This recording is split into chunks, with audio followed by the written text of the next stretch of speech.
बात करने के लिए लॉगिन करें www.astrotak.com। कि नवरात्रि के किस दिन किस तरह की शक्तियां प्रवाहित होती हैं, किस तरह के वरदान आपको मिल सकते हैं और कौन सा काम जरूर करना चाहिए, हम आपको अलग अलग दिनों के हिसाब से बताते हैं कि नवरात्रि के किस दिन किस तरह की शक्ति मिलती है और किस तरह के वरदान आपको प्राप्त होते हैं। अगर हम नवरात्रि के प्रथम दिन की बात करें तो इस दिन माता के प्रथम स्वरूप की पूजा होती है और जो प्रथम स्वरूप है उससे स्वास्थ्य की शक्ति प्रवाहित होती है, यानी नवरात्रि के प्रथम दिन आपको अच्छी सेहत का वरदान मिल सकता है। इस दिन माता के शैलपुत्री स्वरूप की पूजा होती है। इस दिन माता के शैलपुत्री स्वरूप की उपासना की जाती है और मां की उपासना लाल फूलों से करनी चाहिए। नवरात्रि के पहले दिन अगर आप माता की पूजा करना चाहते हैं तो लाल फूलों से उनकी उपासना करिएगा और गाय के दूध का शुद्ध घी उन्हें अर्पित करिएगा, आपके लिए बहुत अच्छा रहेगा। और इस बार देवी के पहले स्वरूप की उपासना यानी माता शैलपुत्री की उपासना 26 सितंबर को होगी। तो 26 सितंबर को अगर आप माता के शैलपुत्री स्वरूप की पूजा करेंगे, माता के शैलपुत्री स्वरूप का ध्यान करेंगे तो स्वास्थ्य से संबंधित जो भी आपकी बाधा हैं, सेहत में जो भी दिक्कतें चली आ रही हैं, वो दिक्कतें आपकी दूर हो जाएंगी। नवरात्रि के दूसरे दिन की बात करें, नवरात्रि के दूसरे दिन ज्ञान और वैराग्य की शक्ति बहती है, ज्ञान और वैराग्य की शक्ति का प्रवाह रहता है। दूसरा दिन ज्ञान का है और वैराग्य का है। अब अगर आप इस दिन साधना करते हैं, तपस्या करते हैं तो आपको ज्ञान मिलेगा, आपको वैराग्य मिलेगा। ज्ञान और वैराग्य दोनों की प्राप्ति होगी। नवरात्रि के दूसरे दिन माता के ब्रह्मचारिणी स्वरूप की पूजा होती है।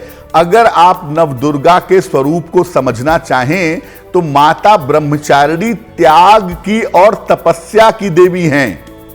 तो अगर आप नवरात्रि के दूसरे दिन माता ब्रह्मचारिणी की उपासना करते हैं तो आपको साधना की, पूजा की, तपस्या की और ज्ञान की शक्ति, ज्ञान का वरदान प्राप्त होता है। नवरात्रि के दूसरे दिन माता की उपासना करनी चाहिए सफेद फूलों के साथ और माता को भोग लगाएंगे, शक्कर का भोग लगा करके इसको प्रसाद रूप में ग्रहण करेंगे। इस बार नव दुर्गा के दूसरे स्वरूप की उपासना होगी 27 सितंबर को, यानी 27 सितंबर को अगर आप नव दुर्गा के दूसरे स्वरूप की उपासना करेंगे तो आपको ज्ञान का, वैराग्य का और तपस्या का वरदान प्राप्त होगा।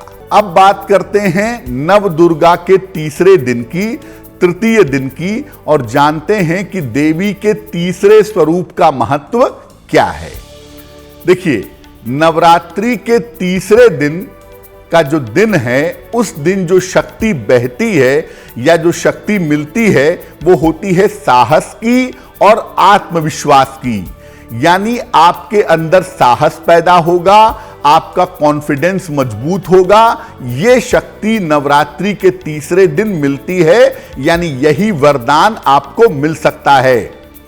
नव दुर्गा के तीसरे दिन, नवरात्रि के तीसरे दिन माता के चंद्र घंटा स्वरूप की पूजा की जाती है और माता के चंद्र घंटा स्वरूप की पूजा की जाती है लाल फूलों से।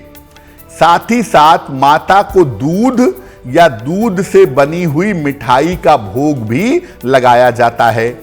यानी अगर आप नवरात्रि के तीसरे दिन पूजा करते हैं, तीसरे दिन उपासना करते हैं, तीसरे दिन साधना करते हैं तो इससे आपका साहस बढ़ता है, इससे आपका आत्मविश्वास बढ़ता है, इससे आपका कॉन्फिडेंस भी काफी ज्यादा हो जाता है।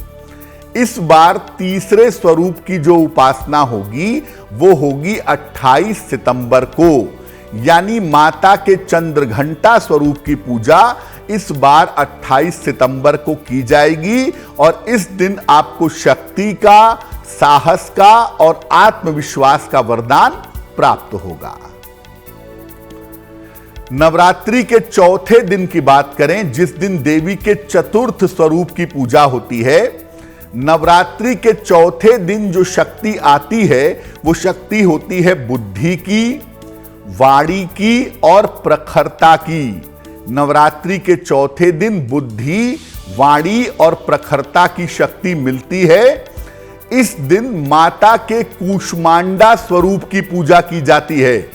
नव दुर्गा का चौथा स्वरूप है माता कूष्मांडा का और उनकी पूजा इस दिन की जाती है और इस दिन माता की उपासना की जाती है हरी वस्तुओं से, खासतौर से हरी इलायची, हरे फल, हरी चुनरी, हरी मिठाई, ये उनको अर्पित की जाती है। और साथ ही साथ माता को मालपुए का भोग लगाया जाता है। ये भोग लगाना विशेष शुभ, विशेष मंगलकारी माना जाता है। इस बार माता के चौथे स्वरूप की यानी माता कूष्मांडा की पूजा होगी 29 सितंबर को। और जैसा आपको पहले बताया कि नवरात्रि के चौथे दिन आपको ज्ञान का, विद्या का और बुद्धि का वरदान मिलेगा। जिसको अपनी याददाश्त अच्छी करनी हो, अपना ब्रेन शार्प करना हो, दिमाग को बहुत अच्छा बनाना हो, ऐसे लोग नवरात्रि के चौथे दिन पूजा उपासना जरूर करेंगे। अब बात करते हैं पांचवें दिन की। नवरात्रि के पांचवें दिन की शक्ति क्या है और देवी का पांचवा स्वरूप कौन सा है। देखिए, नव दुर्गा का जो पांचवा स्वरूप है उससे संतान संबंधी बाधाएं दूर होती हैं। संतान की प्राप्ति नहीं हो रही है तो संतान प्राप्ति का वरदान मिलता है और अगर संतान की प्राप्ति हो गई है तो संतान की उन्नति के लिए वरदान मिलता है। यानी पांचवें स्वरूप से संतान से जुड़े हुए तमाम वरदान आपको प्राप्त होते हैं। इस दिन माता के स्कंद माता स्वरूप की पूजा की जाती है। स्कंद माता का मतलब है कार्तिकेय की माता। स्कंद माता स्वरूप की पूजा इस दिन की जाती है और इस दिन माता की उपासना की जाती है पीले फूलों से। साथ ही साथ माता को केले का भोग भी लगाया जाता है और इसको प्रसाद के रूप में ग्रहण किया जाता है। इस बार पांचवें स्वरूप की जो उपासना है वो 30 सितंबर को की जाएगी। तो देखिए, माता स्कंद माता की पूजा अगर आप करते हैं नवरात्रि के पांचवें दिन तो संतान प्राप्ति की समस्या हो, संतान के डेवलपमेंट की समस्या हो, संतान के उन्नति की समस्या हो, ये तमाम समस्याएं आपकी आसानी से दूर हो जाती हैं। अब बात करते हैं नवरात्रि के छठवें दिन की और देवी के छठवें स्वरूप की। नव दुर्गा का जो छठवां स्वरूप है उससे शीघ्र विवाह का वरदान मिलता है, मनचाहे विवाह का वरदान मिलता है। और इस दिन पूजा होती है नव दुर्गा के कात्यायनी स्वरूप की। कात्यायनी मां की पूजा नवरात्रि के अलावा भी देश दुनिया में की जाती है मनचाहा विवाह करने के लिए या योग्य पति प्राप्त करने के लिए। इस दिन भी माता की उपासना पीले फूलों से की जाती है और साथ ही साथ माता को शहद का भोग लगाया जाता है। और माता कात्यायनी की पूजा की जाती है सूर्यास्त के समय। गोधूली वेला में इनकी पूजा करना ज्यादा शुभ होता है। इस बार माता के छठवें स्वरूप की उपासना 1 अक्टूबर को की जाएगी। तो 1 अक्टूबर को अगर आप माता कात्यायनी की पूजा करते हैं, माता कात्यायनी की अगर आप उपासना करते हैं, आपका मनचाहा विवाह नहीं हो पा रहा है या विवाह से संबंधित कोई बाधा आ रही है तो उसका वरदान आपको देवी के छठवें स्वरूप से छठवें दिन प्राप्त होगा। देखिए, नव दुर्गा का जो 7वां स्वरूप है वो अपने आप में बड़ा विशिष्ट है, बहुत जबरदस्त, बहुत शक्तिशाली स्वरूप माना जाता है। नव दुर्गा के 7वें स्वरूप से रोग दूर होते हैं, शोक दूर होता है और बाधाओं का नाश होता है। यानी अगर आप बहुत बीमार हैं, बहुत दुखी हैं, जीवन में बाधाएं बहुत ज्यादा हैं और आप नव दुर्गा के 7वें स्वरूप की पूजा करते हैं तो ये बाधाएं आपके जीवन से दूर हो जाएंगी। इसके अलावा आपका नकारात्मक ऊर्जा से छुटकारा होगा और तंत्र मंत्र से भी आपको छुटकारा मिलेगा। नव दुर्गा के 7वें स्वरूप के रूप में माता के कालरात्रि स्वरूप की पूजा की जाती है और माता कालरात्रि की पूजा की जाती है सुगंध से और धूप बत्ती से। साथ ही साथ माता को गुड़ का भोग लगाया जाता है और इसे प्रसाद के रूप में ग्रहण किया जाता है। तो अगर आप बीमारियों से परेशान हैं, अगर आप दुखी हैं, तंत्र मंत्र की कोई बाधा है या ग्रहों से परेशान हैं, तो आपको इससे छुटकारे का वरदान नवरात्रि के 7वें दिन मिल सकता है माता कालरात्रि की पूजा से।